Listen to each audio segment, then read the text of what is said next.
Everyone, welcome back to Enlightenment. आज हम discuss करने जा रहे हैं cone of experience. It's given by Edgar Dale. ये जो कोन ऑफ एक्सपीरियंस है एडगर डेल ने दिया है।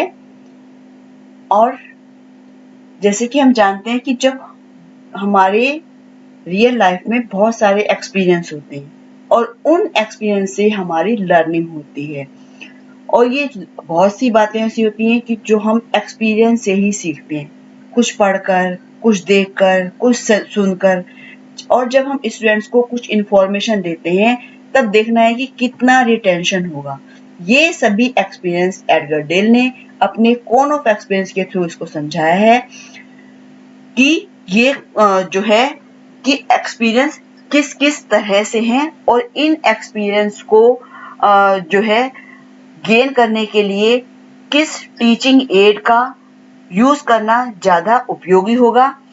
तो इससे ये पाते हैं कि जिस प्रकार के हमारे अनुभव होते हैं और हमें उसी के लिए डिफरेंट टीचिंग एड के थ्रू हम उन जो एक्सपीरियंस हैं उन एक्सपीरियंस को गेन करते हैं, जो कि जटिल से सरल, सूक्ष्म से स्थूल और अप्रत्यक्ष से प्रत्यक्ष होते चले जाते हैं। और जो हमारी शिक्षण अधिगम को सबसे अधिक प्रभावशाली बनाते हैं वो हमारे होते हैं डायरेक्ट एक्सपीरियंस। अब इन्होंने किस तरह से डायरेक्ट एक्सपीरियंस को बताया कि वो कौन कौन से एक्सपीरियंस हैं कि जो हमारी टीचिंग लर्निंग में हेल्पफुल होते हैं और जो टीचर है उस टीचर को उस कंटेंट के अकॉर्डिंग किस तरह की लर्निंग अपने स्टूडेंट्स को देनी है। तो मैं डॉक्टर अनीता आज डिस्कस करने जा रही हूँ आपसे कोन ऑफ एक्सपीरियंस।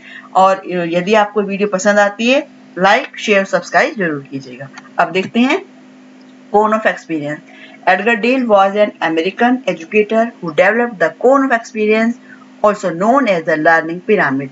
जो एडगर डेल हैं ये अमेरिकन एजुकेटर थे जिन्होंने कि कोन ऑफ एक्सपीरियंस को डेवलप किया और इसको लर्निंग पिरामिड भी कहा जाता है। इन्होंने बहुत सारे जो हैं अपने एक कोन के रूप में 11 स्टेजेस को दिया, जो कि ऑडियो विजुअल इंस्ट्रक्शन है और इसमें स्टिल पिक्चर्स हैं, डेमोन्स्ट्रेशन है। इस तरह से इन्होंने अपने एक्सपीरियंस को बताया है। अब साथ ही साथ हम ये भी देख लेते हैं कि जो हमारे एक्सपीरियंस हैं, कौन एक्सपीरियंस है, वो एक्सपीरियंस किस तरह से होते हैं। तो एडगर डेल ने कहा कि जो हमारे अनुभव हैं, मूल एक्सपीरियंस हैं, मूल अनुभव हैं, वो जो हमारे हम यदि इनकी मूल अनुभव की बात करते हैं तो जो टीचर है वो टीचर का रिप्रेजेंटेशन और डेमोन्स्ट्रेशन अपनी क्लास में सभी बच्चों के लिए एक सा होता है, लेकिन हर स्टूडेंट जो है उन एक्सपीरियंस को अपने मेंटल लेवल के अकॉर्डिंग अपने तरीके से व्यवस्थित करता है। इसीलिए इसे कोन एक्सपीरियंस या मूल अनुभव भी कहा गया है। इसका ऑब्जेक्टिव है कि जो शिक्षण सहायक सामग्री है या सहायक जो प्रणालियां हैं जिनको कि हम क्लास में यूज कर रहे हैं उनकी जो इफेक्टिवनेस है उस इफेक्टिवनेस को क्लियर करना। कोन of experience is a visual representation. जैसे कि मैंने बताया कि एक विजुअल, ये कोन के रूप में एक विजुअल रिप्रेजेंटेशन है जो कि लर्निंग एक्टिविटीज को डिफाइन करता है कि लर्निंग एक्टिविटीज जो हमारी लर्निंग जो है ज्यादा प्रभावी लर्निंग कहाँ पर होगी। तो जो बच्चे हैं, स्टूडेंट्स हैं, वो एक्सपीरियंस से ही लर्निंग करते हैं। एक्सपीरियंस का दूसरा नाम ही एजुकेशन है। कुछ एक्सपीरियंस हमारे डायरेक्ट होते हैं, कुछ इनडायरेक्ट होते हैं, कुछ कॉन्क्रीट होते हैं, कुछ एब्स्ट्रैक्ट होते हैं। तो ये जो सारे एक्सपीरियंस हैं ये हमें हमारी सेंस ओरियन के थ्रू मिलते हैं। जैसे कुछ जो है एक्सपीरियंस हम देखकर, मूवी हमने देखी उससे हमें कुछ एक्सपीरियंस मिला, कोई हमने चार्ट देखा उसके थ्रू हमें एक्सपीरियंस मिला। तो इसमें या एक से अधिक जो हमारी सेंस ऑर्गन के प्रयोग से हम दिन प्रतिदिन बहुत सारे एक्सपीरियंस को प्राप्त करते हैं। तो एडगर डेल ने ये सारे जो एक्सपीरियंस हैं उन एक्सपीरियंस का क्लासिफिकेशन करके एक कोन के रूप में किया है और इसीलिए इसे कोन ऑफ एक्सपीरियंस का नाम भी दिया गया है। अब जो हमारी लर्निंग है कि हमने कुछ मूवी देखी, तो मूवी देख के क्या हमें वो 100% लर्निंग होगी? हमने न्यूज़पेपर पढ़ा, क्या 2 दिन बाद हमें पूरा न्यूज़पेपर याद होगा? शायद नहीं। अब देख लेते हैं कि कितने परसेंट हमें याद किया हुआ रहता है। अब जब हमने पढ़ा रीड किया, तो रीड किया हुआ जो हमारा 10% केवल हमें याद रहता है, और उसके बाद यदि हम कुछ सुन के हमारी लर्निंग हो रही है तो वो हमारी 20% होगी, कुछ हम देख के लर्निंग कर रहे हैं तो हमारी 30% लर्निंग होगी। यानी कि ये वर्बल रिसीविंग है, रीड और हियर वर्बल रिसीविंग है ये। और ये लेवल ऑफ एब्स्ट्रक्शन है, ये लेवल ऑफ एब्स्ट्रक्शन यहाँ पर कॉन्क्रीट है, ये यहाँ से बढ़ता चला जाता है ऊपर की तरफ। अब 50% हमें कब होगा याद? जब हम देखते हैं, सुनते हैं। अब हमने कोई वीडियो देखी, अब आप ये वीडियो देख रहे हैं, वॉइस को सुन रहे हैं, तो 50% हमें वो याद रह जाता है, क्योंकि हमारा उसमें खुद का कोई भी एफर्ट नहीं है। 70% कब याद रहेगा? जब हमारा खुद का भी इसमें एफर्ट होगा, हमने देखा भी, हमने सुना भी, हमने खुद पार्टिसिपेट किया, तो ऐसी लर्निंग जो है वो 70% होती है, क्योंकि बच्चे का इन्वॉल्वमेंट उसमें खुद भी है, इसे 70% उसको याद रहता है। अब 90% की बात करते हैं। 90% कब रहता है? व्हाट दे से एज दे डू थिंग, मतलब जो स्टूडेंट है वो खुद अपने आप काम करता है, खुद मॉडल बनाता है, खुद एक्टिव रहता है, खुद ही उसे देखता, सीखता, सुनता है, अपने आप खुद का उसका 100% इन्वॉल्वमेंट होता है, तो उसे 90% चीजें वो याद होती हैं। अब एडगर डेल का देख लेते हैं कि उन्होंने इसको पिरामिड को किस तरह से बताया। अब जो ये पिरामिड उन्होंने दिया लर्निंग, इसकी कोन ऑफ एक्सपीरियंस, ये जो है उन्होंने 11 स्टेज में इसको डिवाइड किया है। यहाँ से स्टार्ट हो रहा है डायरेक्ट से, यहाँ से ये कॉन्क्रीट है यहाँ पर, और ये एब्स्ट्रक्शन की तरफ जा रहा है, यहाँ पर एब्स्ट्रक्शन आएगा, यहाँ पर कॉन्क्रीट आएगा। तो ये डायरेक्ट एक्सपीरियंस है, और डायरेक्ट एक्सपीरियंस से ऊपर जा रहा है वर्बल सिंबल की तरफ। तो जो डायरेक्ट एक्सपीरियंस होते हैं, वो डायरेक्ट जो भी हम सीखते हैं, वो लर्निंग हमारी डायरेक्ट सीखी हुई लर्निंग बहुत अधिक प्रभावशाली होती है, और जब हम बिल्कुल ऊपर शीर्ष पर पहुंच जाते हैं तो वो हमारी लर्निंग इतनी प्रभावशाली नहीं होती है। जो इनका ये कोण है, ये नीचे जो है ये डायरेक्ट यानी कि जो प्रत्यक्ष हमारे अनुभव हैं, डायरेक्ट या मीनिंगफुल हैं, उनको शामिल किया गया है इसमें, और ये जो है सबसे अधिक इफेक्टिव होते हैं।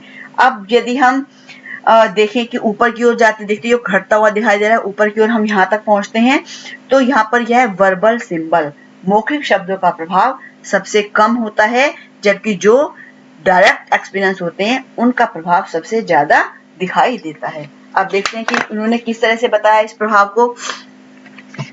सबसे पहला है डायरेक्ट पर्पस एक्सपीरियंस, जो हमारे प्रत्यक्ष और उद्देश्यपूर्ण अनुभव हैं।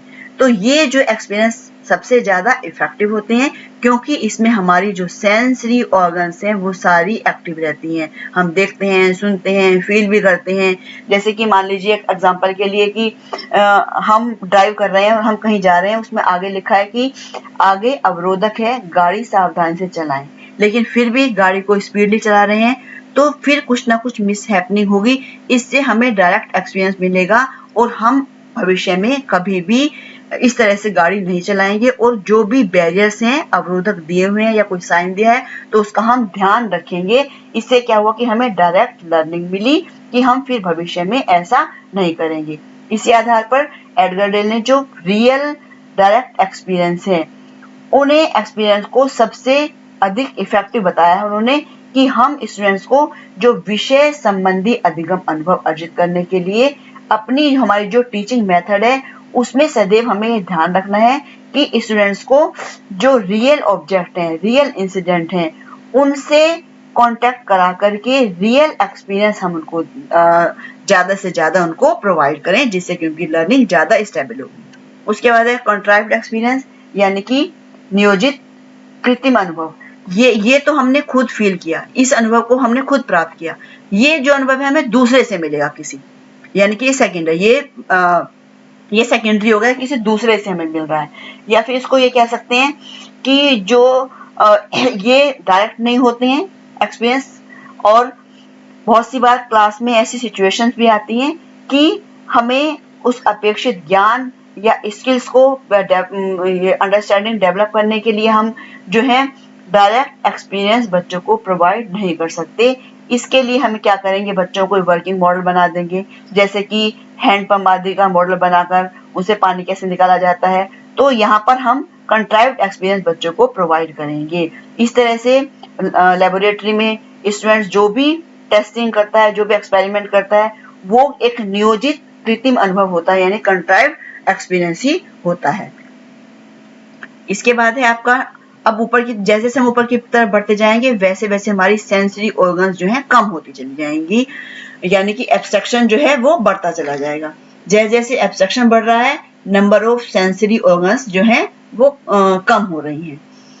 जितना ज्यादा सेंसरी ऑर्गन कम यूज हो रहे हैं उतना ज्यादा एब्स्ट्रैक्शन हो रहा है।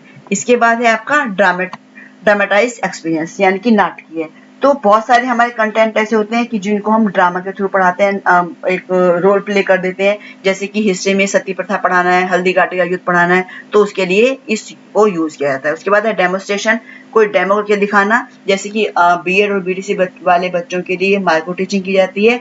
तो माइक्रो टीचिंग में जो उनका खुद टीचर है, उनकी फैकल्टी है, वो उनको एक डेमो देती है, यानी कि जो बच्चे हैं उसको देखकर सीख रहे हैं। जो टीचर है उसके एक्सपीरियंस से ही सीख रहे हैं, उनका अपना खुद का कोई भी उसमें इन्वॉल्वमेंट नहीं है। वो जो देख रहे हैं वो उसी तरह का ही कर रहे हैं। तो इस तरह से जो सीखे हुए अनुभव होते हैं वो भी इतने अधिक प्रभावशाली नहीं होते हैं। इसमें केवल देखना और सुनना ही संभव होता है। उसके बाद है आपका स्टडी ट्रिप, यानी कि जो हमारा एजुकेशनल ट्रिप होता है। इसमें भी जो स्टूडेंट्स हैं वो केवल देख रहे हैं और जो गाइड है उसकी बातों को सुन रहे हैं। तो यहाँ पर भी जो है लर्निंग जो है वो ज्यादा इफेक्टिव नहीं है। और इस अनुभव कोण में डेमोन्स्ट्रेशन से ये ऊपर है, यानी कि ये यहाँ पर लर्निंग ज्यादा होती है, यहाँ पर कुछ कम हो गई, और यहाँ पर और भी ये जो लर्निंग है यहाँ पर कम कम कम होती चल जाएगी, क्योंकि यहाँ पर सेंसरी ऑर्गन्स हमारे कम यूज हो रहे हैं। जितने हम सारे सेंसरी ऑर्गन को यूज करते हैं उतनी हमारी लर्निंग ज्यादा इफेक्टिव होती है, यानी कि यहाँ पर एब्स्ट्रैक्शन जो है बढ़ता जा रहा है। अब एग्जीबिशन, यहाँ पर भी जो हम वास्तविकता को आर्टिफिशियल फॉर्म दे देते हैं। यहाँ पर समझा जा सकता है, समझने का अनुमान लगा सकते हैं। इसके बाद है एजुकेशनल टेलीविजन, यहाँ पर भी हम देख रहे हैं, देखकर हम सीख रहे हैं। मोशन पिक्चर में भी, जो मोशन पिक्चर है ये भी जो है हमें रियल जो है एक्सपीरियंस उनका स्थान नहीं ले सकती है। ऐसे एक्सपीरियंस की प्राप्ति जब नहीं हो रही है या उनकी कमी को पूरा करने की कोशिश अवश्य कर सकते हैं। इसके बाद है आपका रिकॉर्डिंग। अब हमने कोई रिकॉर्डिंग कर ली, उस रिकॉर्डिंग को हम सुन रहे हैं, तो यहाँ पर भी हमारी जो है सेंसरी ऑर्गन्स कम यूज हो रहे हैं। विजुअल सिंबल केवल देख रहे हैं, वर्बल सिंबल केवल मौखिक शब्दों का प्रयोग कर रहे हैं, तो यहाँ पर भी जो है हमारे सेंसरी ऑर्गन्स कम हो रहे हैं। तो हमारी जो है लर्निंग उतनी इफेक्टिव नहीं होगी। तो यहाँ पर जो है विभिन्न प्रकार की शिक्षण सामग्रियों को, यहाँ पर ये जो सारी टीचिंग एड्स हैं, इन टीचिंग एड्स को शामिल किया गया है, जिससे कि हमारे लर्निंग एक्सपीरियंस को एक्सप्लेन किया जा रहा है। और जो भी हमारी सेंसरी ऑर्गन्स हैं उनको ज्यादा से ज्यादा यूज करना और कोर एक्सपीरियंस की ओर बढ़ना। जो हमारे कोर एक्सपीरियंस हैं डायरेक्ट ऑब्जर्वेशन से ही संभव होते हैं। इसके लिए लैब में जो हम एक्सपेरिमेंट करते हैं, ऑब्जर्वेशन करते हैं, या फील्ड ट्रिप है, उसके द्वारा भी हम मूल अनुभवों को प्राप्त करते हैं। तो यहाँ पर ये जो इसमें हमने देखा, यहाँ पर ये सिंबॉलिक एक्सपीरियंस में आ रहे हैं, लर्निंग थ्रू एब्स्ट्रैक्शन। उसके बाद ये आपके आ रहे हैं आइकॉनिक एक्सपीरियंस, ये जो है डायरेक्ट एक्सपीरियंस है, इनसे लर्निंग ज्यादा इफेक्टिव होती है। यहाँ पर इसमें दिखाया गया आपको कि डिग्री ऑफ एब्स्ट्रैक्शन, यहाँ कॉन्क्रीट लेवल है ये, और डिग्री ऑफ एब्स्ट्रैक्शन, यहाँ पर एब्स्ट्रैक्शन बढ़ता जा रहा है, क्योंकि यहाँ पर हमारे सेंसरी ऑर्गन्स कम यूज हो रहे हैं। सबसे लास्ट वाले में यहाँ पर डायरेक्ट एक्सपीरियंस है ये, यहाँ पर सारे एक्सपीरियंस यूज हो, सारे सेंसरी ऑर्गन्स यूज हो रहे हैं, हम देख भी रहे हैं, हम सुन भी रहे हैं, हम फील भी कर रहे हैं उसको, और यहाँ पर जाते जाते केवल हमारा केवल देखने का ही सेंसरी ऑर्गन रह जाता है। तो इस तरह से जो हमारा कोन ऑफ एक्सपीरियंस है ये हमें बताता है कि किस तरह से लर्निंग जो है इफेक्टिव होती है।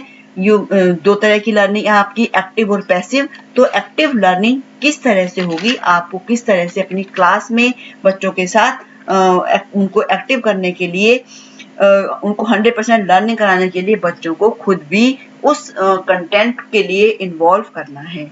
तो आज हमने जाना कि कोर ऑफ एक्सपीरियंस क्या है और ये किसने दिया था, इसका जो कोर ऑफ एक्सपीरियंस में 11 स्टेजेस हैं, वो स्टेजेस क्या हैं और वो कॉन्क्रीट से एब्स्ट्रैक्शन की तरफ कैसे बढ़ती हैं। इसी के साथ ही सेशन को यहीं खत्म करते हैं। आपको यदि वीडियो पसंद आती है लाइक शेयर सब्सक्राइब जरूर कीजिए। Thank you so much.